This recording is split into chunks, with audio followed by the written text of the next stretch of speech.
Shalom, selamat pagi Bapak Ibu dan saudara yang kasih Tuhan. Kita bersyukur untuk hari ini, hari yang baru, hidup yang baru yang masih Tuhan karuniakan bagi kita. Jika kita masih bisa ada dalam keadaan yang baik dan sehat, itu semua karena kebaikan Tuhan, karena anugerah Tuhan bagi kita. Untuk memasuki hari ini, hari Sabtu tanggal 28 November 2020, saya ingin mengajak kita kembali membaca dan merenungkan satu bagian firman Tuhan yang hari ini diambil dari Injil Matius pasal yang ke-9 ayat yang ke-18 sampai ayat yang ke-26. Di dalam perikop firman Tuhan ini kembali firman Tuhan membuktikan bahwa Yesus adalah Tuhan yang berkuasa. Mulai dari pasal yang ke-7 ayat yang terakhir, penulis Injil Matius sudah membuktikan bahwa Yesus berkuasa atas pengajarannya. Yesus mempunyai otoritas atas perkataannya. Kemudian juga Injil Matius membuktikan bahwa Yesus berkuasa atas segala sakit penyakit yang tidak mungkin sembuh, tapi tidak ada yang mustahil bagi Yesus. Yesus mempunyai kuasa untuk menyembuhkan sakit penyakit. Yesus juga mempunyai kuasa atas kuasa-kuasa kegelapan, iblis, setan, roh-roh jahat. Dengan sepatah kata Yesus mengusir roh-roh jahat keluar daripada manusia. Yesus mengasihi orang-orang yang dirasuk oleh setan dan Yesus mengusir setan keluar dari mereka. Yesus juga mempunyai kuasa atas angin ribut, badai, gelombang. Dengan sepatah kata Yesus meneduhkan angin ribut, badai, gelombang yang besar dan juga menenangkan hati murid-muridnya. Yesus juga mempunyai kuasa untuk mengampuni dosa. Yesus mempunyai hak prerogatif yang hanya dimiliki oleh Allah, yaitu mengampuni dosa manusia. Di dalam perikop hari ini yang kita renungkan di dalam Matius pasal 9 ayat 18 sampai ayat yang ke-26, sekali lagi Injil Matius membuktikan bahwa Yesus mempunyai kuasa atas kematian. Yesus mempunyai kuasa untuk membangkitkan orang yang sudah mati. Di dalam ayat yang ke-18 sampai ayat yang ke-26 Injil Matius pasal yang ke-9 ini, dalam satu perikop ini ada dua mujizat yang terjadi pada saat yang bersamaan. Mujizat yang pertama adalah anak kepala rumah ibadat yang baru saja meninggal dibangkitkan oleh Yesus. Dan mujizat yang kedua, seorang wanita yang sakit pendarahan sudah 12 tahun sakit pendarahan disembuhkan oleh Yesus pada saat itu juga. Nah, pada hari ini saya ingin mengajak kita melihat bagaimana proses mujizat ini terjadi, baik penyembuhan terhadap wanita yang sakit pendarahan 12 tahun maupun anak kepala rumah ibadat yang baru saja meninggal, bagaimana dibangkitkan dan dipulihkan oleh Yesus. Ada kesamaan di dalam dua mujizat ini, yaitu iman dari kepala rumah ibadat dan juga iman dari wanita yang 12 sakit pendarahan ini. Mereka sungguh-sungguh percaya kepada Yesus. Dan mereka bukan hanya percaya kepada Yesus, dan mereka sungguh-sungguh bertindak di dalam iman percayanya. Jadi mereka bukan hanya mengaku percaya kepada Tuhan, tetapi mereka melakukan tindakan iman. Ini yang membuat mujizat itu terjadi. Yang pertama, iman dari kepala rumah ibadat.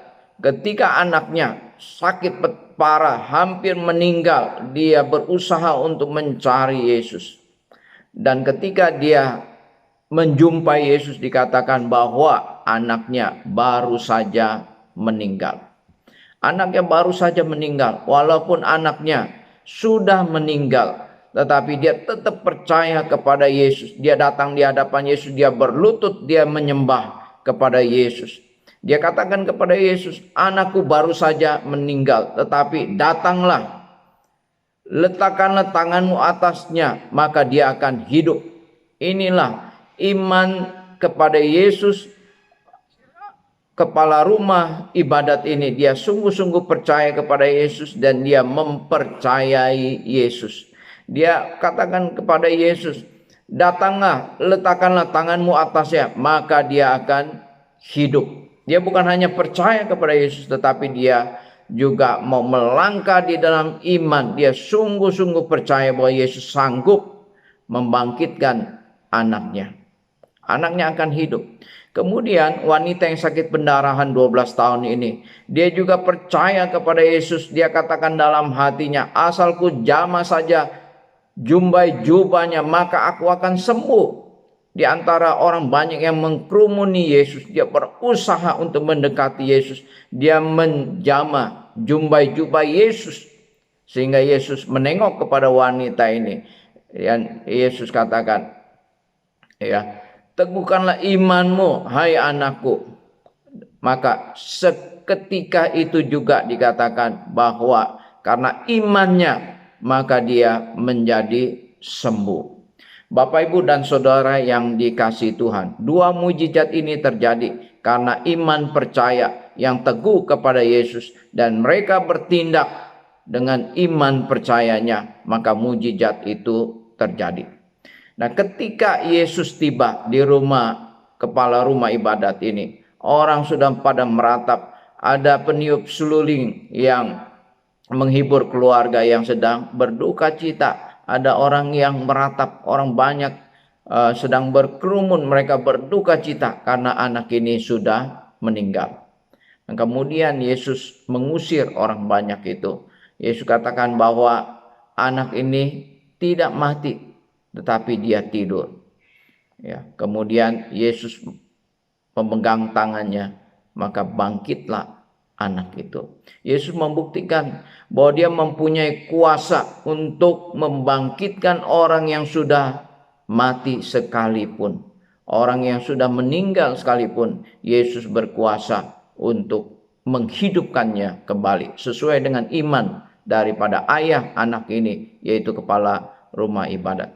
Bapak, Ibu, dan Saudara yang dikasihi Tuhan, pada hari ini saya mau katakan kepada saudara, mungkin saudara sudah lama berdoa untuk sesuatu hal. Mungkin ada pergumulan yang berat yang terjadi di dalam kehidupanmu. Dan engkau terus berdoa, engkau percaya kepada Tuhan, engkau sungguh-sungguh beriman kepada Tuhan. Hari ini saya mau katakan bahwa engkau percaya itu baik, tetapi engkau juga harus melangkah, engkau harus bertindak dengan imanmu, maka mujizat itu akan terjadi. Apapun persoalan yang kau hadapi di dalam kehidupanmu, engkau percaya kepada Tuhan dan engkau juga harus mempercayai Tuhan di dalam kehidupanmu sehari-hari.